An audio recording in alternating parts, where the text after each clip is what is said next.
Magandang oras mga card lover, mga kababayan. Ito na yung video na sinabi ko na maraming bumabatikos kay PBBM dahil sabi ng fake news, may mga fake news kasi na aprobado na daw ni PBBM, pinirmahan na pati yung unprogram budget.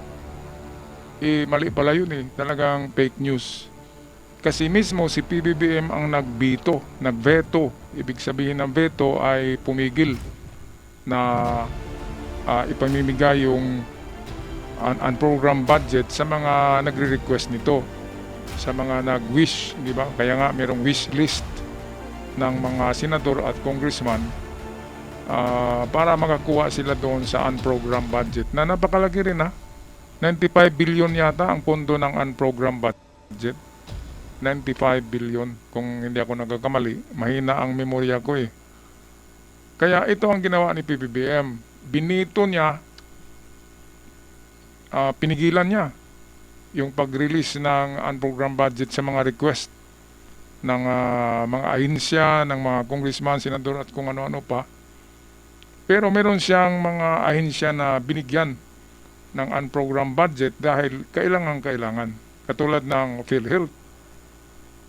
Kaya ito, panoorin natin ang ulat ng pag-veto ni PBBM ng unprogrammed budget, ulat courtesy ng UNTV.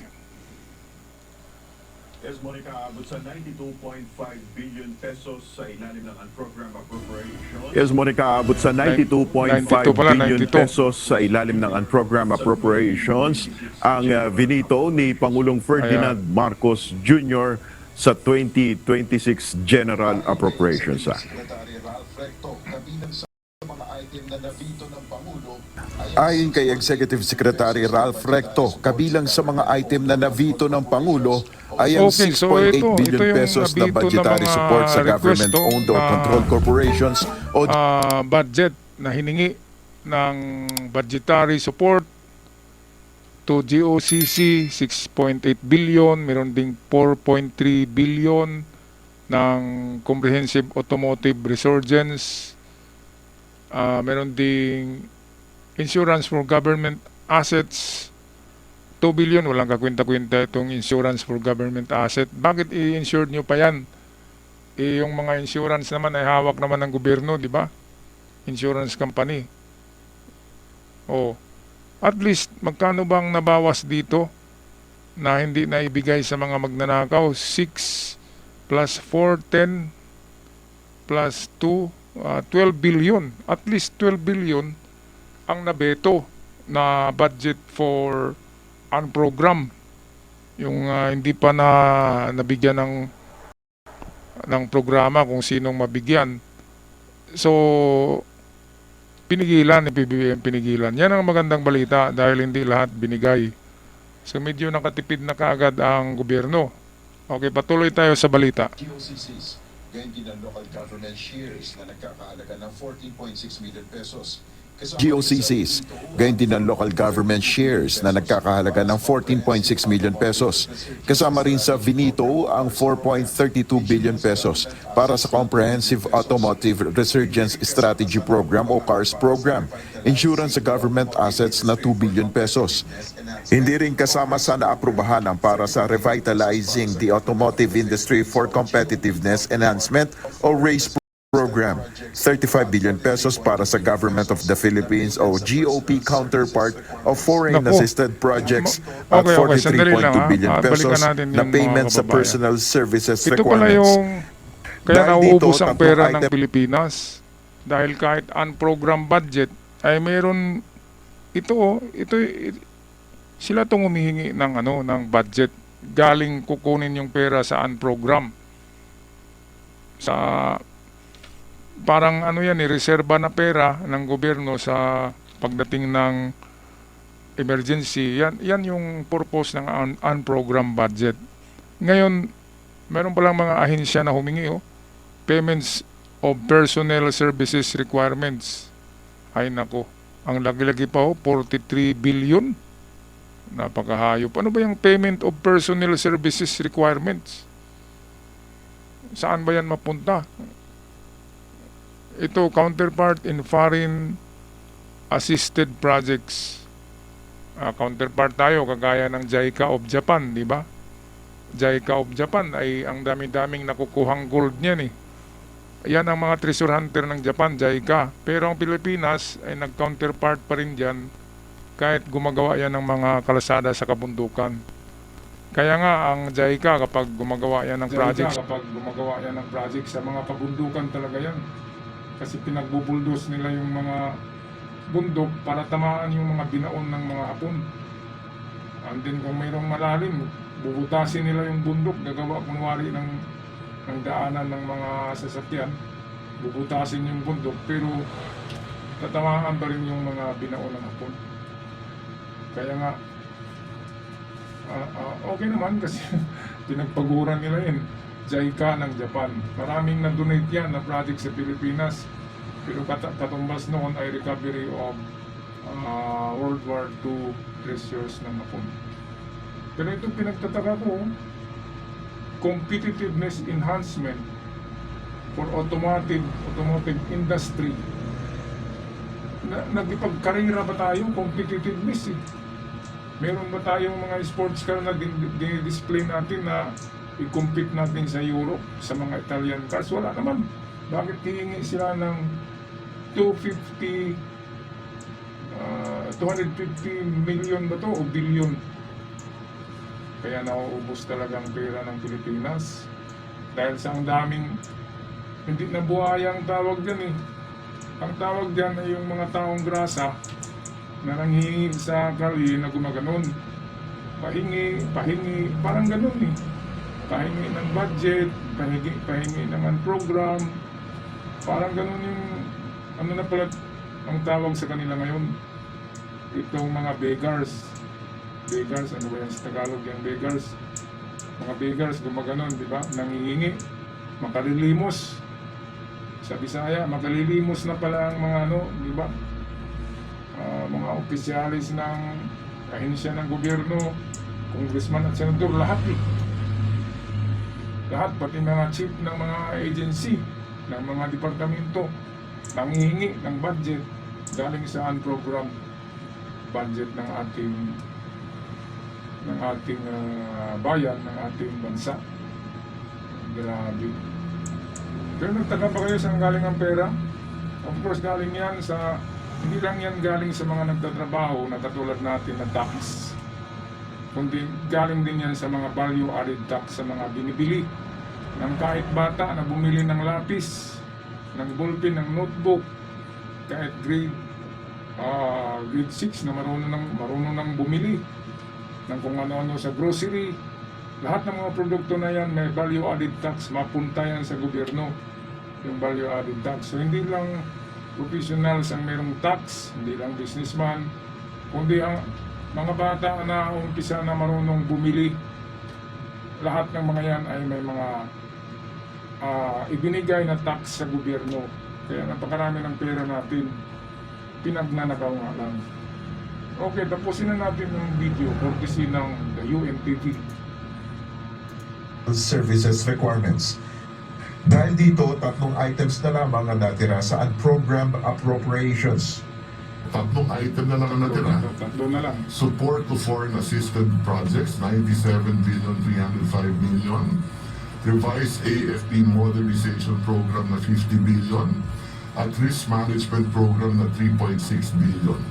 So ito yung natira sa unprogrammed fund. Roughly 150 billion, 905 million na more or less katumbas ng unprogrammed fund noong 2019. Okay, so ito mga kababayan, at least ang armed forces ay binigyan ng budget ng gobyerno, di ba? 50 billion, napakaliit lang naman yan. 50 billion, ano bang mabili niya na aeroplano? Yung isang aeroplano, nasa 5 billion yata yan eh. 50 billion, ako. Kulang na kulang yan sa Armed Forces. Ilang sangay ba yan? Merong Philippine Navy, Philippine Coast Guard, Philippine Army. Ano ba mga yun? Sa PNP, di ba? Maraming sangay, maraming budget, kulang na kulang yung 50 billion. Grabe naman. Kaya nga yung pinagnanakaw nila sa Aldico, ang laki-laking pera noon, trilyones. Malaking tulong na yun para sa armed forces, sana natin, armed forces. Ang 50 billion ay hindi ngayon makakabili ng isang submarino eh. Isang submarino ay trilyones ang halaga eh. Napakaliit naman ang budget. Kung ako kay BBBM, kakaltasan ko yung mga budget ng departamento. Yung GAA budget, i-focus ko yung pinakamalaki na budget ng unprogrammed budget sa armed forces dahil narito tayo ngayon sa gulo. Nasa ano tayo, brink of itong tinatawag na parang neck of time na. Brink of World War III, sabihin natin, nasa malapit na talaga. Bakit hindi tayo magpa-budget niyan? Grabe. Pinagbabudgetan pa rin yung walang mga ano eh. Walang mga silbi na mga ahensya, dapat hindi na. Sweldo na lang dapat yung ibigay sa mga nagtrabaho. Pero yung kanilang mga hiningi na mga proyekto, wishlist, gano'n naman yun. Kahit nga barangay captain sa basketball court, example lang yan ha. Meron akong kakilala na barangay captain, nagkapira siya dahil sa basketball court project eh. Yung iba, barangay park, yung parke, gumagawa sila. Meron pa rin yan. At malaki ha, malaki kasi 1/4 of the cost of the project. Kickback na yan ng mga maliliit na mababang officials ng gobyerno katulad ng barangay captain. Pero sa mga congressman at senador, ay 75% talaga ang tinapyas kaagad. Okay, so tapusin na natin ang ulat, courtesy ng UNTV. Hindi naman papayag si Pangulong Marcos na magamit sa mali ang unprogrammed appropriations. Let me be clear. The unprogrammed appropriations are not blank checks. Oh. We will not allow the unprogrammed appropriations to be misused or treated as a backdoor for discretionary spending. Its utilization is provided with safeguards and is only available when clearly defined triggers and tests are met and will be released only after careful validation. Ayan, so sino bang mag-validate nitong mga hinihingi nila na budget para sa mga proyekto na kinuha sa unprogrammed GAA budget? Yan ang problema kung sino mag-validate niyan. Hindi daw blank check eh. Parang blank check no? Isusulat mo lang doon 50 billion requested by, di ba? Ay parang blank check nga ang nangyari sa mga request na yan na kinuha sa unprogrammed budget. Di ba yung pinasok ni Chis Escudero ang kamara noon nang mag-deliberate sila ng budget for 2025, pumasok si Chis Escudero at humingi, may wishlist.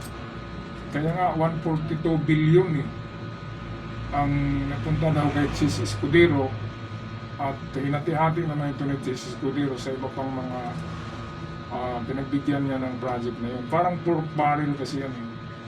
Ang problema, bakit tahimik na ngayon si Chis Escudero? Mukhang na whitewash na eh. Hindi siya naisama sa ICI. Yan ang masama sa ICI. Kung may ngipin man, ay walang pangil, ngipin lang. Kasi hindi kaya ng ICI si Pulong. Hindi kaya ng ICI si itong Chis Escudero. Sino po ba? Maraming hindi kaya ng ICI investigahan. Kaya sabi ni Trillanes, mga duwag. Sabi ni Trillanes yan. Okay mga kababayan, anong masasabi niyo dito sa pagpigil, pagbeto, pag-arang ni PBBM ng mga wishlist ng mga magnanakaw na kukuha sana sila doon sa unprogrammed budget na napakalaki, 92 billion pa yung unprogrammed budget eh.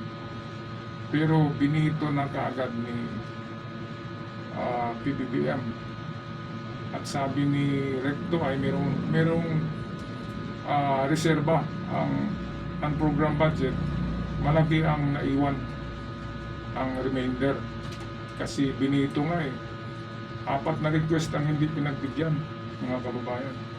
Alright, anong masasabi niyo dito sa pag-veto ni PBBM sa mga request ng kung sino-sino para sa unprogrammed budget? Paki-comment na lang sa ating comment section. Tama ba ang ginawa ni PBBM na pag-veto nito, pagpigil? Okay, so sana tama mga kababayan para hindi maubos kagad ang pera. At bakit naman ang liit-liit ng budget ng Armed Forces? Yun lang ang masasabi ko. Kayo ang masasabi niyo, pag-comment na lang sa ating comment section. Hanggang sa muli, ako'y magpapaalam na. Maraming salamat. Laban, peace.